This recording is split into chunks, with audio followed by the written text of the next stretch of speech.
भौतिक कर्म को भगवत समर्पित करने वाला भगवत प्राप्ति कर लेगा।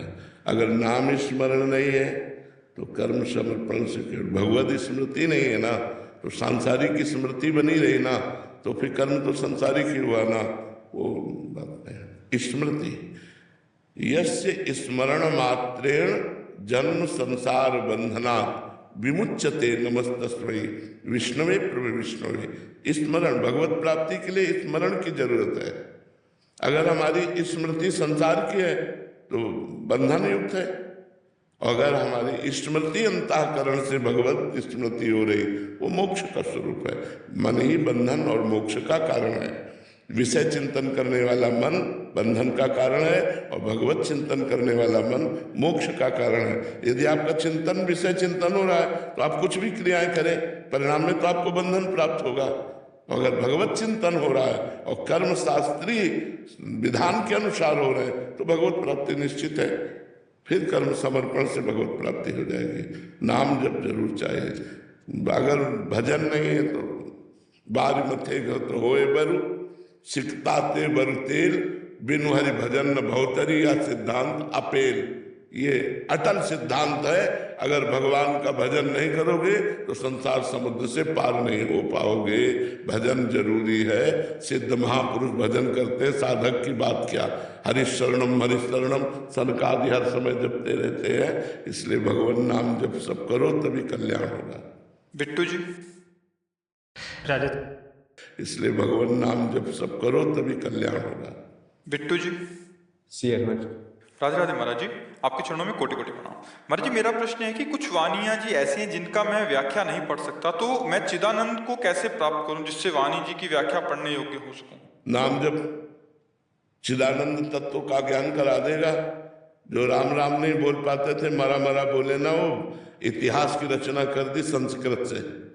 भगवान की दिव्य लीलाओं को खुली आंख देखते हुए और उन्होंने रच दिया। नाम में इतनी बड़ी सामर्थ्य है। कौन सा चिदानंद तत्व है जो नाम के द्वारा अनभिज्ञता में रह जाए। नाम जब करो सब प्राप्त हो जाएगा। जो ककाहरा नहीं जानते थे उनके मुख से वेद उच्चारण होने लगे। नाम में अपार महिमा है। भले वो संस्कृत ना बोल पाए लेकिन उनकी बात देख लो, किसी न किसी श्लोक में लिखी मिलेगी। उनके अंदर से जो भाव निकलेगा वो शास्त्र में लिखा मिलेगा। जो भगवान नाम जप करते हैं, और चाहे जितने बड़े विद्वान हो, अगर भजन नहीं कर रहे हैं तो भाव तरने का बात नहीं होगी। नामात्मा प्रवचनेन लभ्या न मेधया न बहुना श्रुतेन। बहुत बढ़िया प्रवचन कर ले संस्कृत से और भजन ना हो तो उससे भगवत प्राप्ति थोड़ी हो जाएगी। बहुत प्रवचन सुन ले और भजन ना हो तो भगवत प्राप्ति हो जाएगी क्या? भगवत प्राप्ति उसे ही होती है जो डट के भजन करता है। चाहे प्रणव का जप करो, चाहे राम जप करो, चाहे कृष्ण जप करो, डट के करो। तभी हटके और डट के, भोगों से हटके और डट के भजन करो। अभी सब चिदानंद तत्व का ज्ञान हो जाए। ऐसे ऐसे चिदानंद तत्व का ज्ञान थोड़ी हो जाएगा। खूब जप करो, भजन करो।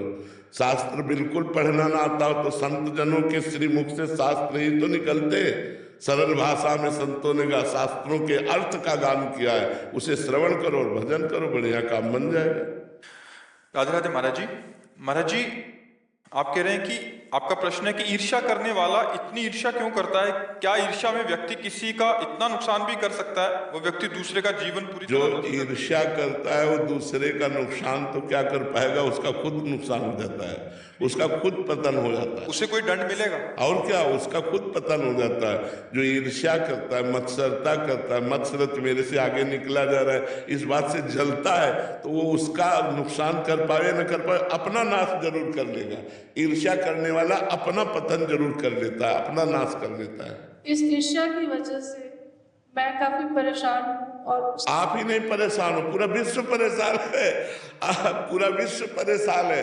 अपने घर में सुख पूर्वक रहने की व्यवस्था, लेकिन पड़ोसी के घर में ज्यादा है। तो हम अपने घर में रहते हुए भी जल रहे, क्योंकि पड़ोसी के घर में